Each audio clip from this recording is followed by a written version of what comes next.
Greetings YouTube, this is Dean with Board Game Social, giving you a follow-up on one of the games that I played at CincyCon 2015. The game was called Commissioned. It's by Chara Games. It is scheduled to be out at Kickstarter right around the beginning of June, I guess in sync with Origins. There is no Kickstarter link for me to provide you at this point in time, but check it out if it sounds like something you might be interested in. I have some footage of the instructions that were given at the con on how to play, some of the mechanisms in there, and then some follow-up information from the players that played in the game with me as to whether or not they liked it or what they liked about it. So again, if you stick through to the end of the video, you'll hear their feedback.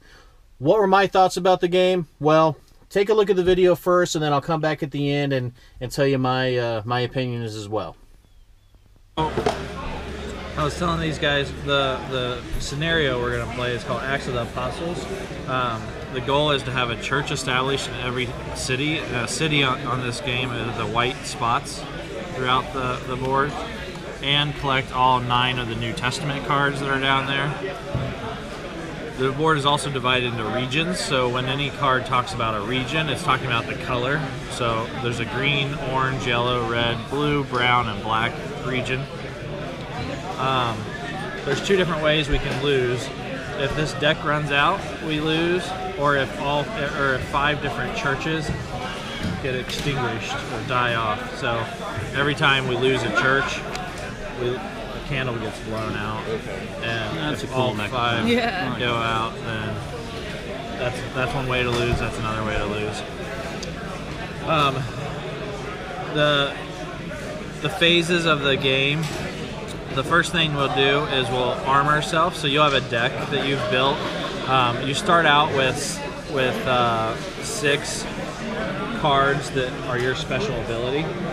So your special ability, I'll get into each of the special abilities when they come up. I guess I don't really need to shuffle the exact same card. No. Have it. But I will deal out 2 of these to each person. So this is a level 2 card. You also get in your deck. Oh, can we shuffle those now? Yeah, so you shuffle those in. I do enjoy shuffling.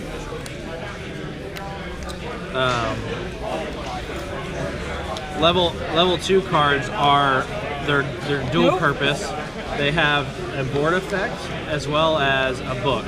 So all the 9 books, and there's duplicates of them, are in the level 2 decks that go down there. So when these get played, you can play this or that. And we'll get into that in a little bit more detail too as we go. So the first phase is you draw 6 from the deck that you're building up. I'm sorry, and how many do we have? 1, 2, we have 5. So in a 5-player game, you only draw 5 cards in your hand. So we'll draw 5. Then the next phase is the main part of the game. It's called the live, and we'll actually repeat this 3 times, and that consists of a round. And what we're repeating there is a trial. So a trial card will come out, we'll read that, we'll apply its effect. Then we pray, which means we're going to play one of these cards face down in front of us. Then we share, flip it over, and reveal to everyone what it is. The person who is the elder, essentially they make the call of which 2 cards that the team will play, and then the elder moves around, so everyone gets a chance of being, the elder. Then we grow, then we move, and all this is right here on the left side of your card. When you move, you get 2 moves, and there's 2 different types of moves. There's a fellowship move, which a fellowship move is moving between 2 established churches. So if these churches were established like this, we could send people between the 2 churches, called a fellowship move. And just these are church members. Church members could move independently.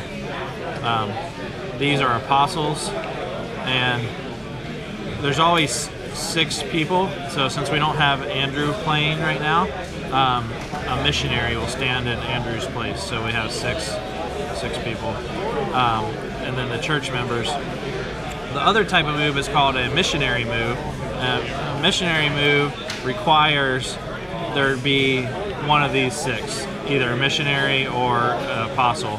And what they're doing is going and establishing a new church. The other requirement of a missionary move is that there be at least a population of 4. So if these guys are here, they can't do a missionary move because they don't have a population of 4. If there's that many there, they can. So purple would go off on its, it can take as many people as it wants, but it has to leave one. If it takes the last one, then that church becomes extinguished and you're only hurting yourself. So you never really take the last one.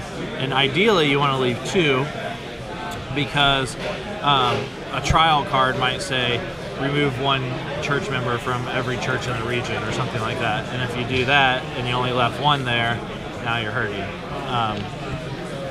A lot of the trial effects are related to whoever the elder is. So, and they'll say all the churches in the region. That means all the churches in the region that the elder is in. So I'm orange. So if that happened to me because I'm the elder right now, it would apply to the green area. The last phase is to grow. Churches grow when they have 3 or more population. So in this situation, this church would grow. Jerusalem would grow because it has all those people. Even though they're not church members, they still count as population. So all those would grow.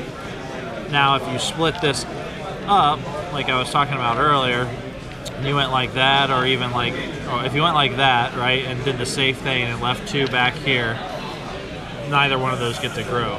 So the more risky thing, but the better for growth, would be to go ahead and do that. Now at least this location gets to grow.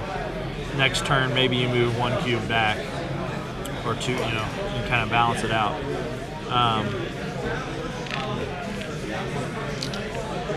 These are called growth stops. So trial card may tell you put out a growth stop. If that happens, no matter what the population is, there's no growth that can happen there.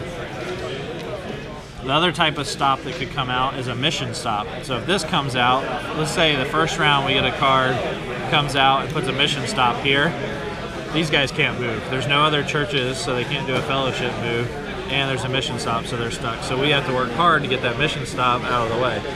We know we have Paul here, who his special ability is remove mission stops, so he has at least 6 of those in his hand. He'll most likely be able to do that.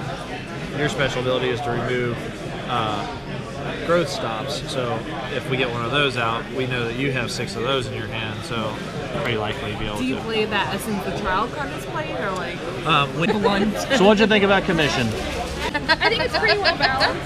I think there was never a point at which we were like, we're absolutely going to win, and there was never a point at which we were like, there's no way we can win. Pretty happy with that. We went down to 1 trial card, but we only lost 1 church, so we were really conservative on our security. We didn't put a lot of churches. But that pushed us to the limit on our trials. So. And because this was a demo game, we didn't play it at the difficult level, but there is a much more difficult version. Like any co-op game, it can scale up. That's right. So there's a more difficult trial deck that we could have used.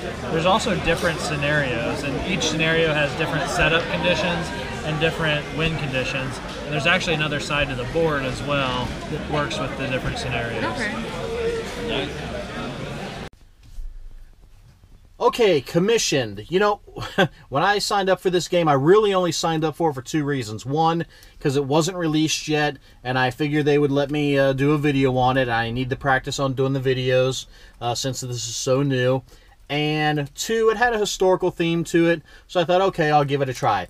I'm not a big church person, so I wasn't looking at it from that aspect, and I wasn't honestly expecting much out of the game. Usually a game based on religion or that time period may not be the most exciting game. But let me tell you, I was pleasantly surprised.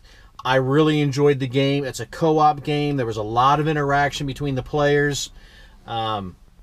Like any great co-op game, it was pretty tense. I mean, it went down to the wire. It was the last possible move that we had where we were able to claim a victory. So I think that's a good sign of a co-op game. We played on the easiest possible setting, and if it gets harder, then Wow, I mean, then you got your work cut out for you. As far as the mechanics of the game, I don't know if there was anything earth-shattering about the mechanics. There were a couple things that I thought they did well that would prevent perhaps an alpha gamer from taking over a co-op game, which, if there's one downside to a co-op game, is that they do fall prone to that type of personality. So one of the phases of the game is what they call the prey phase. And this is where each person selects a card that they're going to play, or at least submit to have played, and they do it without any discussion from anyone else, because you're praying, so you need to be quiet, right? So there's no discussion. Everyone then flips over the card, and then whoever is the first player, or as they call it in commission, the elder, they get to select which cards actually get played. So it's a 5-player game. There's 5 cards out there. The elder gets to pick 2 of those cards. So that is a way to mitigate against that alpha gamer. So I thought that was interesting. There's also when they talk about snuffing out the candles of the church if you lose all your church members.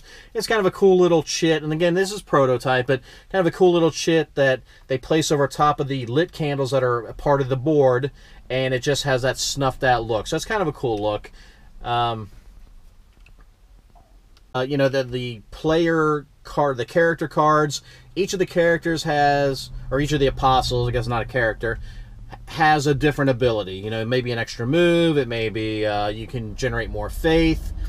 Again, like any co-op game, each of them has some sort of special ability that will help you win the game. Again, I look forward to seeing what the Kickstarter campaign is all about. I look forward to seeing the final product. I was very, very surprised that I enjoyed the game as much as I did. Not necessarily a theme that I would run out and try to find a game about, but let's face it, there probably aren't a whole lot of games out there that cover a lot of biblical themes. Okay, so again, the components of the game I didn't really focus a lot on, because you got to bear in mind that this was a prototype game. The game board itself I thought was very nice. I'm not sure if they need any improvements at all. They had cubes representing the church members, so I don't know if that's a plan on being a change. I mean, they worked for what they were. And so I'm not, again, I don't really think that there's a whole lot to say about the components, because it's just an unknown at this point in time. So once the final product gets up there on Kickstarter, you'll have a better idea if the components are something that would hold you back or make you want to jump on just because of them. And then, with a lot of co-op games, you get that hidden trader element. There was discussion that one of the die rolls will say that there's a traitor in your church and that you automatically lose a church member, like one of the cubes. But as far as the apostles themselves, the characters that you're playing, there was no notion that there was a traitor amongst them. So I guess if there was, don't be a spoiler, but it's probably Judas. And I didn't see him in the game, so I don't know if that's somewhere down the line. Maybe there's a Judas expansion. Who knows? But you don't have to be a religious person or a Christian to enjoy this game. If you like co-op games, if you like a game where you're going to have to interact with your fellow players, then there's a good chance you'll like this game. Check it out once it goes up on Kickstarter. If you are going to go to Origins, I know they're going to have it at Origins as well. Try to get in a game there. So my final thoughts on this is, don't bypass this game just because of its topic. It will surprise you, and I think that if you give it an opportunity, give it a chance, you very well may enjoy it as much as I did. All right, that's going to wrap up this edition of Board Game Social. I really appreciate you guys checking out this new channel. So if you like what you see, subscribe to us on YouTube, follow us on Twitter, like us on Facebook, because you know what? I'm so desperate for your love and attention. Please do one of them, all of them, any of them. See you at the next Board Game Social.